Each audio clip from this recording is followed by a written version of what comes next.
Good morning everyone. अपने last lecture में जो कि हम लोग प्लांट पैथोलॉजी का लेक्चर था,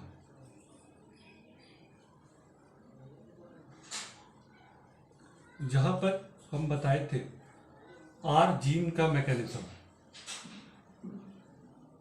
कि ये किस तरीके से काम करता है। ठीक है,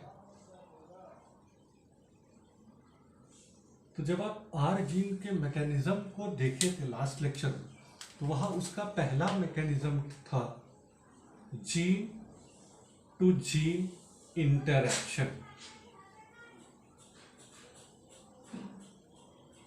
ठीक है, जीन टू जीन इंटरैक्शन। अब इसमें कोई भी इफ बट करने की जरूरत नहीं है। जीन टू जीन इंटरैक्शन, एक जीन ऑब्वियस बात है प्लांट का होगा और एक जीन पैथोजन का होगा।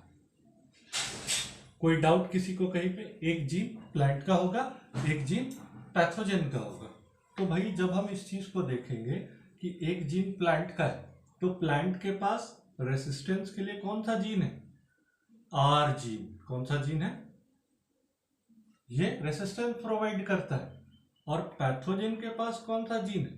ठीक है, तो पैथोजन के लिए जो जीन है, जो उसके पास जीन है, जो डिजीज कॉज करता है, वो है आपका एवीआर जीन। ठीक है, कौन सा जीन कहलाता है वो? एवीआर जीन कहलाता है, यानी कि एवारुलेंस के लिए। ठीक है, एवारुलेंस।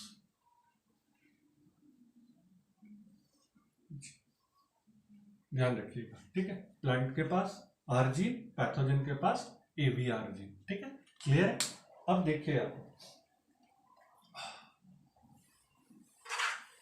अब इसको जब हम लोग समझने की कोशिश करेंगे कि कौन सा जीन किस तरीके से काम कर रहा है, तो आपका जो प्लांट का, थोड़ा पीछे से कर लेते हैं इसको, जो प्लांट का जीन है वो है आपका स्पेशल आर जीन। कौन सा जीन है? R gene. ये बना रहा है क्या? R protein. क्या बना रही है? R protein. ठीक है, ठीक उसके नीचे देख लेते हैं हम। ये है पैथोजन। क्या ये? पैथोजन। इसके पास कौन सा जीन है भाई? अभी जस्ट आप लोगों से डिस्कस किया मैंने, एवीआर जीन। ठीक है, ये क्या बना रहा है? क्या बनाएगा? AVR protein. ठीक है, AVR protein. These are the effectors. क्या है? इफेक्टर्स है। अब जब ये दोनों इंटरैक्ट करेगा तो सीन क्या आएगा? आर एवीआर, ऐसा कुछ बनेगा। ठीक है, आर एवीआर। ये डायग्रामेटिक प्रेजेंटेशन है ताकि आप समझ सके, एक फ्लो डायग्राम टाइप है। आर प्रोटीन और एवीआर प्रोटीन, यानी आर एवीआर मिल जाएगा। तो जब आर एवीआर मिलेगा तो क्या होगा? H R. अब ये एच आर क्या है? Hyper sensitive response. ठीक है, हाइपर सेंसिटिव रिस्पॉन्स। और प्लांट क्या होगा? रेसिस्टेंट होगा।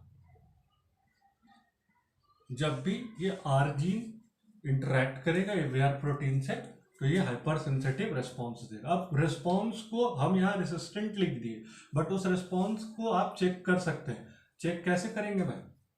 वहां पर भी पैटर्न ऑफ इनहेरिटेंस हमेशा मेंडेलियन होगा। कैसा होगा? मेंडेलियन पैटर्न को फॉलो करेगा। ठीक है, मेंडेलियन पैटर्न को फॉलो कर रहा है। इसको आप पहले कॉपी कर लेंगे, उसके बाद हम आपको बताएंगे कि क्या है। ठीक है,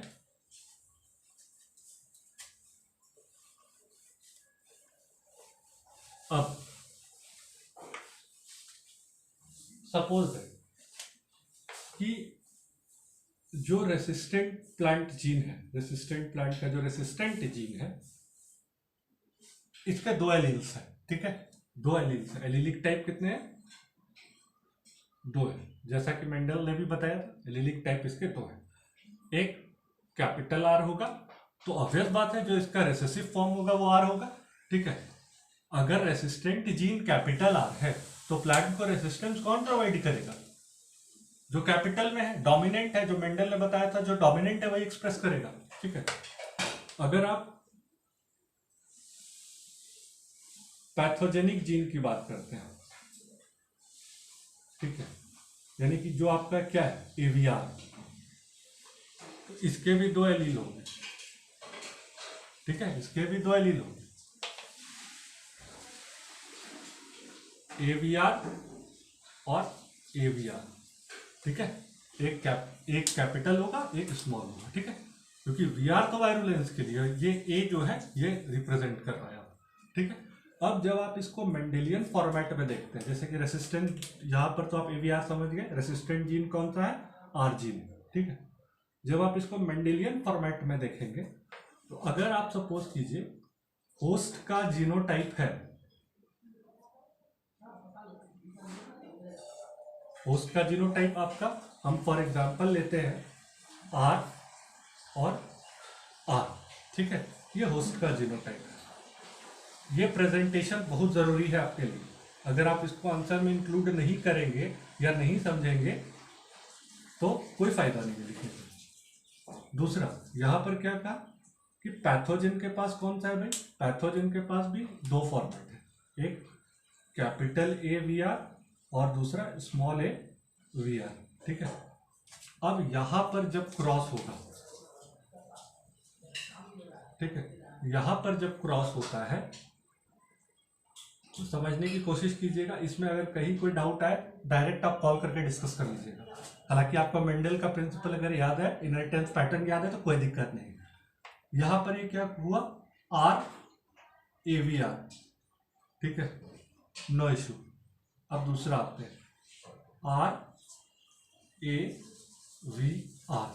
ठीक है, अब यहां आते हैं आर ए वी आर और यहां आते हैं आर और ए वी आर।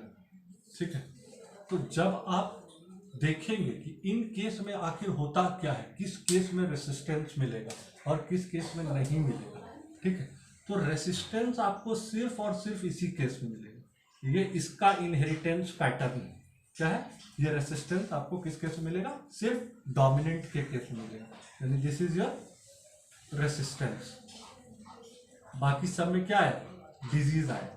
तो आप सीधा सा इसको समझ सकते हैं कि किसी भी केस में जहां पर कैपिटल स्मॉल है, capital A small R, capital R small A, capital small R small A, यानी ऐसा कोई भी केस आ रहा है जहां पर कहीं भी रेसेसिव एलील आपको दिखाई दे रहा है एक भी, वो सब क्या होगा? डिजीज होगा। यानी रेसेसिव एलील का आना प्लांट को डिजीज कर देगा, और प्लांट को रेसिस्टेंस बनाने के लिए आपको क्या चाहिए?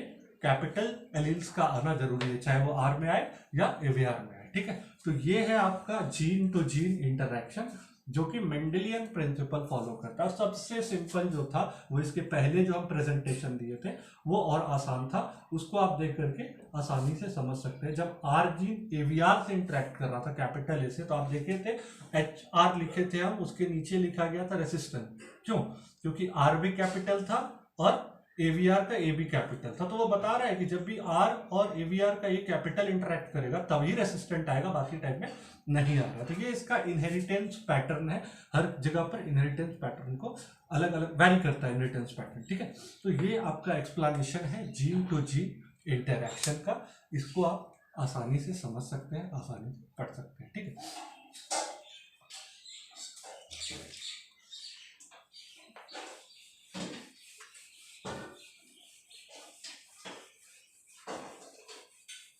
तो ये था आपका जीन टू जीन इंटरैक्शन। ठीक है, अब इसमें क्या है दूसरा आपका, कि ये जो आर जीन है, जो दूसरा केस था, ध्यान रखिएगा, जो एक स्पेशल प्रोटीन बना रहा था गार्डी प्रोटीन, ये एक अनदर प्रोटीन बनाता है। ठीक है, इस अनदर प्रोटीन को हम लोग कहते हैं गार्डी प्रोटीन। अब यहां कोई जीन टू जीन इंटरेक्शन नहीं हो रहा है। ठीक है, डायरेक्ट कोई जीन इंटरेक्ट नहीं कर रहा है। यहां पर क्या हो रहा है? अनदर प्रोटीन जो कि आपका गाड़ी प्रोटीन है, वो गाड़ी प्रोटीन इंटरेक्ट कर रहा है। किससे इंटरेक्ट करेगा भाई? तो चूंकि एवीआर है, एवीआर से इंटरेक्शन हुआ गाड़ी प्रोटीन का, ठीक है। जैसे ही एवीआर से इंटरेक्शन हुआ गाड़ी प्रोटीन का, ये प्लांट को रेडी करता है रेसिस्टेंस के लिए, प्लांट को रेडी करता है रेसिस्टिविटी प्रोवाइड करने के लिए। तो यहां पर एवीआर जीन या एवीआर जीन के प्रोडक्ट से कौन इंटरेक्ट किया? ठीक है, आर जीन का प्रोडक्ट, ठीक है। ये क्या है? आर जीन प्रोडक्ट है। ये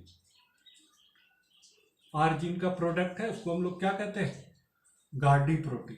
तो जब आर जीन का प्रोडक्ट एवीआर जीन के प्रोडक्ट से इंटरैक्ट कर रहा है, जिसको इफेक्टर भी हम लोग कह सकते हैं, या सिंपली एवीआर जीन से इंटरैक्ट कर रहा है, तो ये कहलाता है गार्डी हाइपोथेसिस। क्या कहलाता है? गार्डी हाइपोथेसिस। और ये है guard basis of plant resistivity, ठीक है। तो आप इस तरह के रेसिस्टिविटी को अगर लिखना चाहेंगे तो इसको भी अपने आंसर में मेंशन कर सकते हैं उसके अलावा, ठीक है। ये भी बहुत बेहतरीन एक्सप्लेनेशन है, गार्डी प्रोटीन का कॉन्सेप्ट है, आप इसको लिख सकते हैं, जिक्र कर सकते हैं। इस पर डिटेल थ्योरी के लिए हम आपको पीडीएफ प्रोवाइड कर देंगे, या जो भी नोट्स मैंने बनाया वो मैं आपको प्रोवाइड कर दूंगा, ठीक है। तो आप इसको समझ गए, क्लियर है, ठीक है। तो अभी के इस टॉपिक में, इस लेक्चर में इसी 2 प्रिंसिपल के बारे में पढ़ना है। अगले लेक्चर में हम लोग अपना बाकी का जो टॉपिक है, यानी कि जो एंजाइम वो बना रहा है आरजी, या फिर वो बहुत छोटा छोटा टॉपिक है जो वो एंजाइम बना रहा है, या फिर पैम्प के बारे में पढ़ेंगे। वो एक इम्यूनिटी पैटर्न है। बेसिकली प्लांट में इम्यूनिटी नहीं होती है, लेकिन ये एक तरीके का ट्रिगर्ड इम्यूनिटी प्लांट शो करता है, जो बहुत स्पेशल केस है। इसीलिए इसका थोड़ा सा डिस्कशन आपको करना होगा। इनेट इम्यूनिटी के केस में पैम्प का डिस्कशन करना होगा आपको, और मैम्प का डिस्कशन करना होगा। हालांकि दोनों सेम वर्ड है, दोनों सेम चीज है, लेकिन हम अपने अगले लेक्चर में इसका डिस्कशन करेंगे, ठीक है। Thank you.